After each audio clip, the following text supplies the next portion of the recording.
Assalamualaikum dear students, welcome back to chemistry's third lecture of chapter number 1 page number 2। Students आज आपको जो हमारा topic है वो है मॉलिक्यूल। स्टूडेंट्स याद रखना है आप लोगों ने कि मॉलिक्यूल और एटम में बहुत वाज़ेह डिफरेंस है। एटम जो है वो एक ऐसी एंटिटी होती है दैट कैन और कैन नॉट एग्जिस्ट इंडिपेंडेंटली, मतलब ये इंडिपेंडेंटली एग्जिस्ट कर भी सकता है। एग्जाम्पल हम लिख लेंगे, और पहली ये है शर्त, और दूसरी क्या है, कैन नॉट एग्जिस्ट इंडिपेंडेंटली।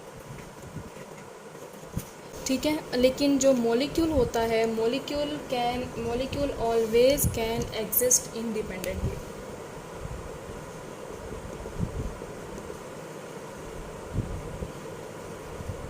अब स्टूडेंट इसका क्या मतलब है? स्टूडेंट्स याद रखना है कि एटम है कैन एग्जिस्ट इंडिपेंडेंटली। जिस तरह मैं कहती हूँ कि हीलियम है, ठीक है, हमारे पास इंडिपेंडेंटली एग्जिस्ट कर सकता है, ज़रूरी नहीं कि किसी के साथ बॉन्ड बनाए, ठीक है, इंडिपेंडेंट एग्जिस्टेंस है इसकी।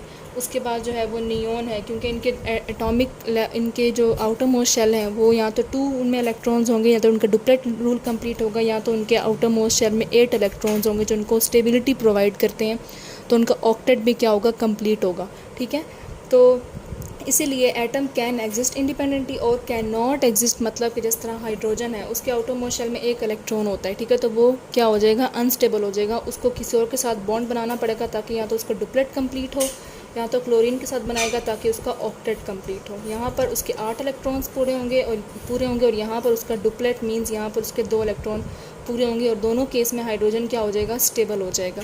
ठीक है, लेकिन इसके पास 2 इलेक्ट्रॉन है इसके आउटर मोस्ट शेल में। इसके आउटर मोस्ट शेल में जो है वो 8 इलेक्ट्रॉन है, तो इसका डुप्लेट कंप्लीट है, इसका ऑक्टेट कंप्लीट है, तो ये स्टेबल है। ठीक है, तो एटम जो है वो एग्जिस्ट कर भी सकता है इंडिपेंडेंटली, जिस तरह हीलियम है, नियोन है, ये इंडिपेंडेंट एग्जिस्टेंस है इनकी, और ये नहीं भी कर सकता मींस कि हमेशा इसको बॉन्ड बनाना पड़ेगा, ये अलग से एग्जिस्ट नहीं कर सकता इंडिपेंडेंटली, ये डिपेंडेंट होता है, किसी और एटम के साथ बॉन्ड बना के रहना पड़ता है एटम को।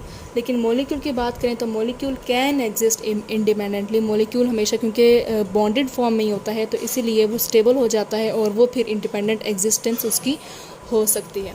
हमारा जो टॉपिक है आज का वो है मॉलिक्यूल। स्टूडेंट कोई भी सब्सटेंस है, किसी भी सब्सटेंस का जो एक स्मॉलेस्ट पार्टिकल है वो हमारे पास क्या होता है, मॉलिक्यूल। ठीक है, सब्सटेंस का स्मॉलेस्ट पार्टिकल क्या होता है, मॉलिक्यूल होता है, और मॉलिक्यूल कैन एग्जिस्ट इंडिपेंडेंटली। अब स्टूडेंट्स हमारे पास जो है वो मॉलिक्यूल की टाइप्स आ जाती हैं।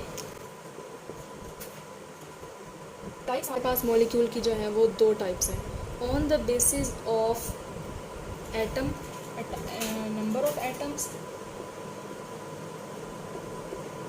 नंबर ऑफ एटम को हम लोग वैसे एटॉमिसिटी बोलते हैं, लेकिन हम लोग यहाँ पर नंबर ऑफ एटम लिख लेते हैं।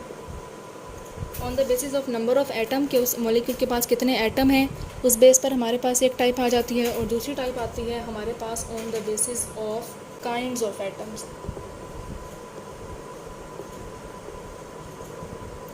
स्टूडेंट्स अब हमारे पास इस तरह ये कैसे 2 है। अब नंबर ऑफ एटम की बेस पर मतलब कि अगर तो हमारे पास फ़र्ज़ करो 1 एटम है, तो उसको हम क्या बोलेंगे, it will be mono atomic.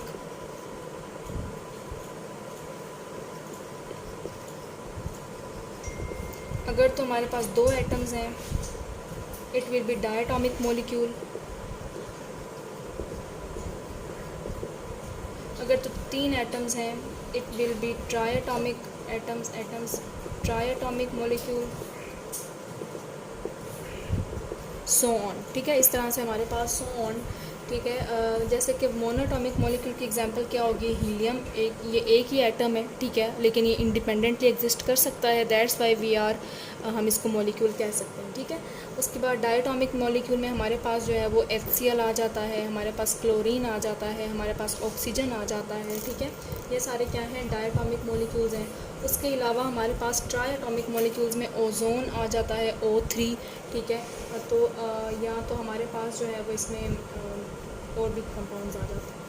अब स्टूडेंट्स काइंड्स ऑफ एटम की बात करें अगर हम लोग कि हमारे पास डिफरेंट काइंड्स ऑफ एटम्स किस तरह हैं, तो वो भी हम देख लेते हैं।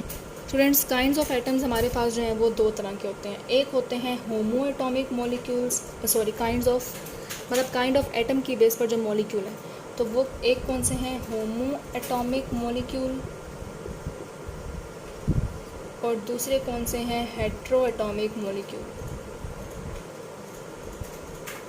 स्टूडेंट्स, होमो एटॉमिक मॉलिक्यूल्स में हमारे पास वो आते हैं जिनके एटम सेम होते हैं। होमो का मतलब क्या होता है, सेम, और हेट्रो का मतलब क्या होता है, डिफरेंट। अब स्टूडेंट्स, होमो एटॉमिक मॉलिक्यूल्स में हमारे पास जिनके अंदर सेम एटम है वो कौन कौन से हैं, मैं आपको एग्जांपल देती हूँ। ऑक्सीजन है, ओजोन है, S8 सल्फ़र का एक हमारे पास पूरा एक क्रिस्टलाइन स्ट्रक्चर बनता है। देन फॉस्फोरस का हमारे पास बनता है।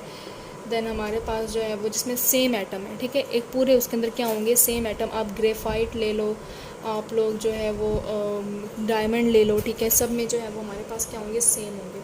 इसके अलावा हेट्रोएटॉमिक की बहुत आगे वैरायटी आ जाती है। हमारे पास HCl है, ठीक है, हमारे पास एमोनिया है, एमोनिया हमारे पास वाटर है, हमारे पास ग्लूकोज है, ग्लूकोज C6H12O6, इसमें 3 डिफरेंट तरह के एटम्स हैं, ठीक है।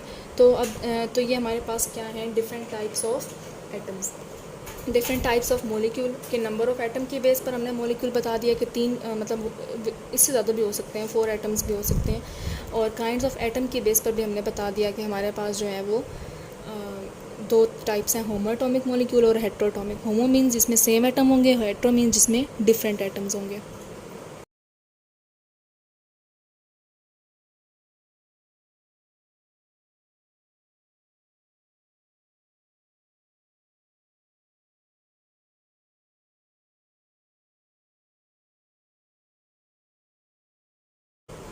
स्टूडेंट्स, एटम और मॉलिक्यूल में एक और डिफरेंस आपने याद रखना है कि एटम जो है वो ज़ाहिर है क्योंकि molecule is made up of atom, तो atom is smaller than molecule and molecule is larger, ठीक है। अब स्टूडेंट्स, एटम्स ही मिलकर क्या बना रहे हैं, मॉलिक्यूल। जिस तरह अगर मैं फ़र्ज़ करूँ HCl, ठीक है, हमारे पास है, वाटर का है हमारे पास, ठीक है, तो ये अब एक एटम इतना है और एक मॉलिक्यूल इतना है, तो ये ज़्यादा बड़ा है या ये ज़्यादा बड़ा है, ऑफ कोर्स, ठीक है, नज़र आ रहा है। तो स्टूडेंट्स, अब हमारे अंदर भी जो है वो बहुत ज़्यादा मॉलिक्यूल्स होते हैं, और याद रखना है कि वो मॉलिक्यूल्स जो कि एक लिविंग ऑर्गेनिज्म के अंदर एग्जिस्ट करते हैं, उन मॉलिक्यूल्स को क्या कहते हैं, those molecules are refer to as biomolecules. जो लिविंग ऑर्गेनिज्म के अंदर मॉलिक्यूल्स होते हैं, molecules in living organisms are called biomolecules. अब स्टूडेंट्स, मैं आपको एक एग्जांपल दे देती हूँ कि हीमोग्लोबिन, ठीक है, बायोमॉलिक्यूल 2 तरह के होते हैं। Biomolecules are of 2 types. कुछ बायोमॉलिक्यूल्स होते हैं दैट आर मैक्रोमॉलिक्यूल्स, मीन्स के वो बहुत बड़े बड़े होते हैं, ठीक है, और कुछ होते हैं जो कि माइक्रो मॉलिक्यूल्स होते हैं, मीन्स के वो बहुत उनका स्मॉल साइज़ होता है। On the basis of size, हमने साइज़ की बेस पर क्या कर दी है, क्लासिफिकेशन कर दी है।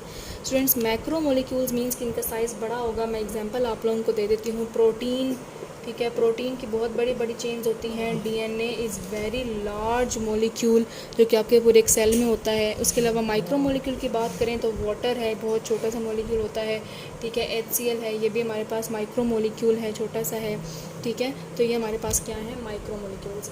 अब एक मैक्रो मॉलिक्यूल जो है वो प्रोटीन की ही एग्जांपल, ठीक है, एक मैक्रो मॉलिक्यूल में प्रोटीन की एग्जांपल आपकी बुक में दी हुई है, वो क्या है, हीमोग्लोबिन।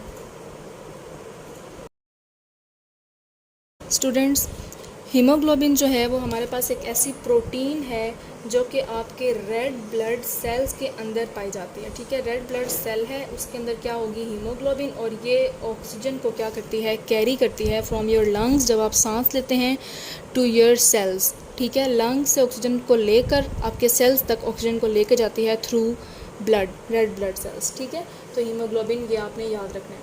अब स्टूडेंट्स, हीमोग्लोबिन के अंदर कोई 10,000 एटम से मिलकर बना हुआ होता है, और ये हीमोग्लोबिन का जो एक मॉलिक्यूल है, ठीक है, मैक्रो मॉलिक्यूल है, ये एक हाइड्रोजन एटम से 68,000 टाइम्स क्या है, हैवियर है, मतलब कि ये इतना बड़ा मॉलिक्यूल है। तो स्टूडेंट्स, मॉलिक्यूल का अगर हम लोग जो है वो फिर से समरी करें तो atom is smaller than the molecule. Molecule जो लिविंग ऑर्गेनिज्म में पाए जाते हैं उसको बायोमॉलिक्यूल कहते हैं। बायोमॉलिक्यूल मैक्रो मॉलिक्यूल्स होते हैं जो कि लार्ज इनका साइज़ होता है। इसमें एक हीमोग्लोबिन का हमने देख लिया है कि वो एक एटम से जो है वो एक हाइड्रोजन के एटम से 68,000 टाइम्स क्या होता है, ये हैवियर होता है, और ये कम से कम 10,000 एटम से मिलकर बना हुआ होता है। तो ये हमारा एक मॉलिक्यूल का टॉपिक क्या हो गया, कंप्लीट। अल्लाह हाफिज़।